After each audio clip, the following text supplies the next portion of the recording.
Hey everyone, welcome back to the channel. Here we are again, going to work on this tall T, getting some more of all the list of things done.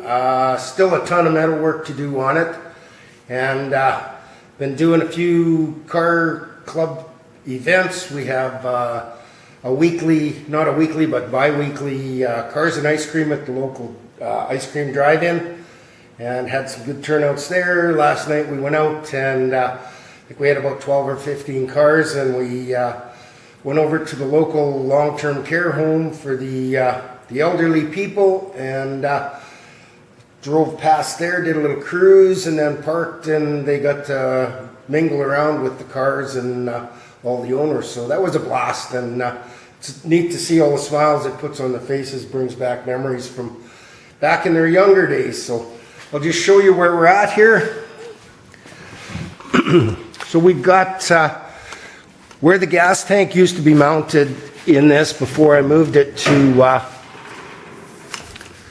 the trunk is this open area here where the tank was. And what I've done, we're going to utilize that space as a storage area and battery box. And I've just been working on the battery box.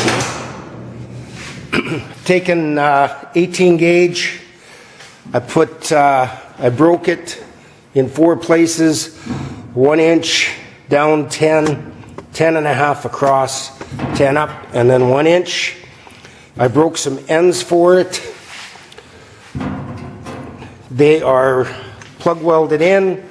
I put weld through primer underneath before I put them on.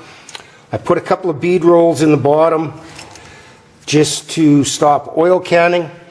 And what I have to do now is, you can see my lines, they're marked out on the wrong side as usual. So this area here I'm going to cut out, and I'm going to form a little hump over top here, a spot for the drive shaft. So the battery will be on the passenger side here. There'll be a little room here for wiring or what. A guy could put some relays or whatever he's going to need. And then this side will be storage. Could be secure storage, good place to hide stuff. It's going to have a trap door in the trunk floor here. So anyhow, I'm going to get this little hump laid out on the inside or on the outside and get it cut out, and then I'll show you how I'm going to form that. The pieces cut out, I used the zip disc for the straight and the plasma cutter. I just cut it fairly close with the plasma and then cleaned it up with a flap wheel. I've got my blank for the fill-in piece for it here cut. I have the center line marked on it. I cut it a little bit oversized, about 1/8 of an inch on each side, so I can sand it back and then tack it and then get a nice beveled edge that I can TIG weld all the way around. On the bottom here, once I have this piece with the curve in it that'll fit inside here, I'm going to mark and I'm going to break a 90-degree edge that'll come down, and I can plug weld it across the bottom here. So next thing I'm going to do is figure out how I'm going to put this bend in here. I know I don't have a tight enough radius on the English wheel to do it, so I'm going to have to find something. This is a 6-inch opening, so I'm going to have to find probably a 5-inch cylinder or piece of pipe that I can bend this around.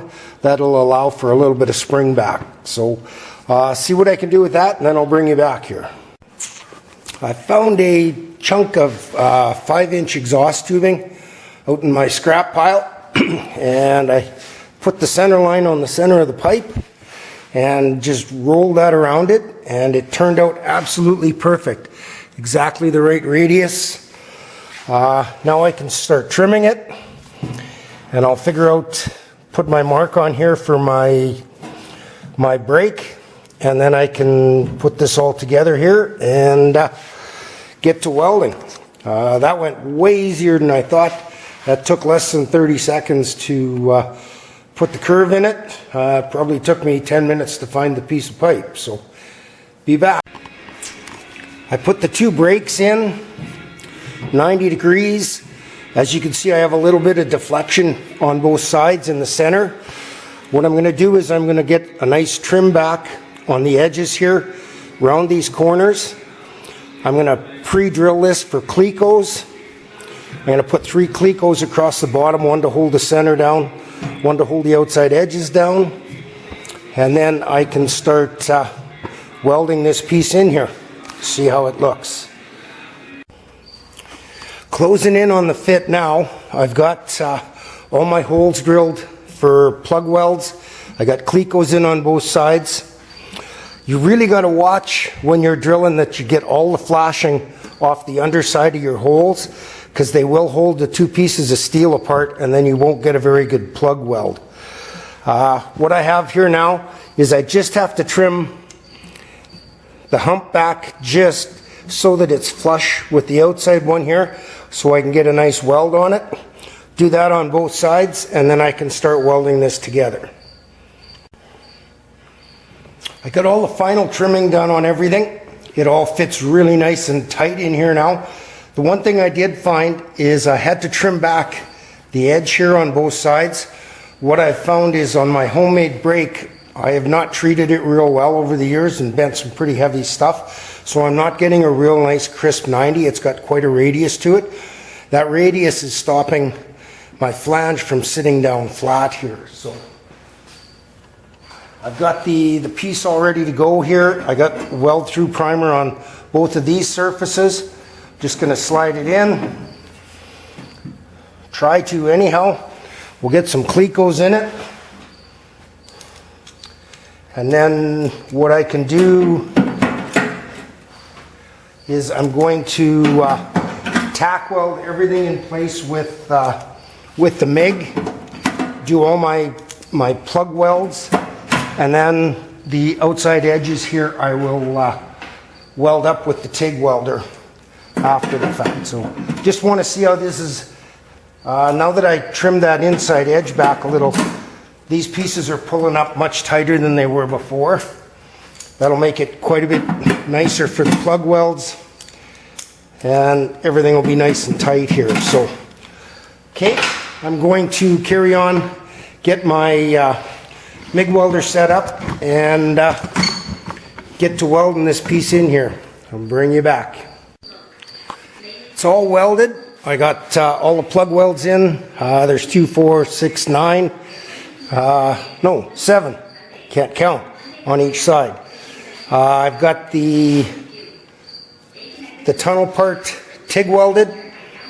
A TIG welder I'm not. There's 2 things you really need to be a good TIG welder.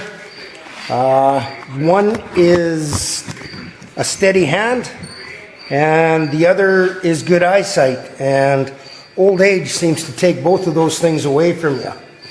So I'll just flip this over here, and you can see the inside. I'll just stand it up here.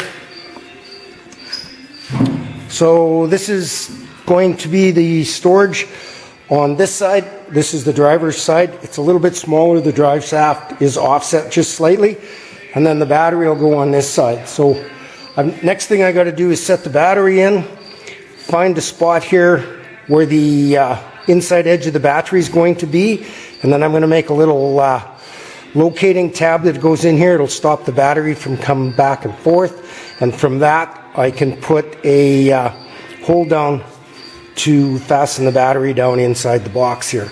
So I'll get that all figured out here, and then can start mounting this into the car. Hey everyone, new day here, back on the tall T. Just going to show you a little project I have to do on this. I got the battery box all almost completed. I have all the mounts done on it, and now I'm just working on the top edge on the ends. I'll show you what I'm talking about. So this top edge, I'm going to put a flange on it, but I have one job left to do before I can do that. The battery will sit flush on this end. It's about 1.25 inches down, but because there's a battery in here that's going to be charging, it can off-gas hydrogen. So I'm going to put a vent on both sides here so that this box can vent. And the way I'm going to do that is I'm going to put a louver in that piece of steel. And I'm just going to show you a nice, easy way to do that without a louver press. You can use your bead roller. So what I've done is I just have a sample piece here. I find 4 inches works really well for doing these beads. So what I've done is I've marked out, this is the bottom opening part of the louver, and I cut a zip disc slot, which is about a 1/16 of an inch wide, 4 inches long. We'll head over to the bead roller here and I'll show you the process. Excuse me. Get you all set up in the tripod.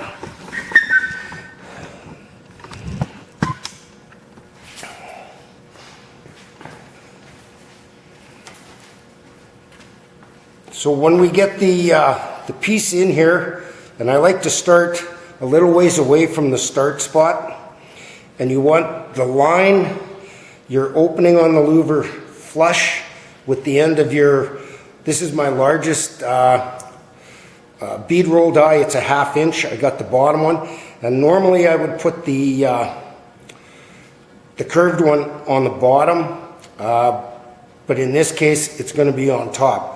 I'm just going to snug this down, get it started. I'm going to pull up on it slightly. I'll go back to the start, work my way across. It's going to take a couple of passes. You want to stop about 1/4 of an inch away from your 4 inch line for, ooh, wrong way.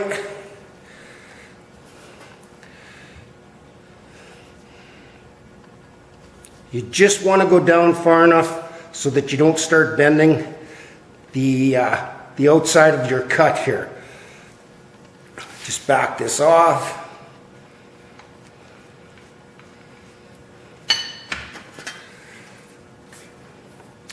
There you have it. It pushed in a really nice bead, but what I'm going to do is take the, I showed you the tool I had made for crisping the ends of a bead roll. I'm just going to use that to flatten out the edges. Sorry about this.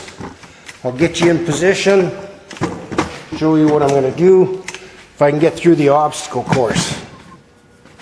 So I've got a little bit of distortion in the panel here from the bead roller. I'm going to take my 1/2 inch tool that I made out of a piece of 1/2 inch black pipe. I'm going to put it right on the end. Give it a crack. Same on the other one. That squares up the end of the louver really nice. And now all I have to do is figure out how to get that in the end of this battery box. So anyhow, once I get them pushed in there, I will bring you back and show you. There's a little bit of slag or flashing in here that I have to clean out, but I'll just use a little tiny file to get that out of there. So, okay, bring you back once I get them done. Okay, here we have the louver is pressed in. I sharpened up the ends. Here it is from the inside. It's got good opening for ventilation. Got both ends done. I did have to shrink the top of this a little bit. Like an idiot, when I welded this, I welded the whole thing at once and caused a whole bunch of shrinkage here, which in turn stretched it up top. So once I had this all straightened out, then I just put it in the shrinker for a little bit, and it come out nice and straight. So now I'm going to build a little flange that goes across here, just for something to this to seal to the bottom of the floor.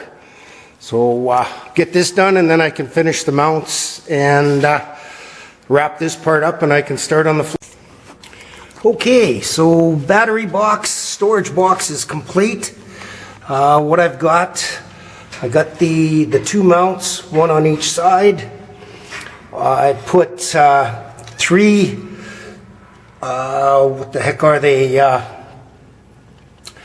3/16 machine screws and rivet nuts on the front and the back into the 3/4 inch tubing. I got the battery tie down or hold down finished here. See if I can get some light in here. No, that didn't work. So we've got, I put 2 pieces of 1 inch tubing, welded them into the bottom, welded a threaded nut into the bottom, a couple of 5/16 rods, and a piece of 3/4 inch tubing that goes over the top. Battery's not going to move around. So now I can move on to the next part of this build, which will be building the rear cab floor here and the trunk separator. Get that all done and figure out what he wants to do for side panels and stuff here, and we can carry on. So that'll do it for this video, guys. Thanks for tuning in. Hope I had a few pointers or tips that you can use, and we'll catch you on the next one. Take care.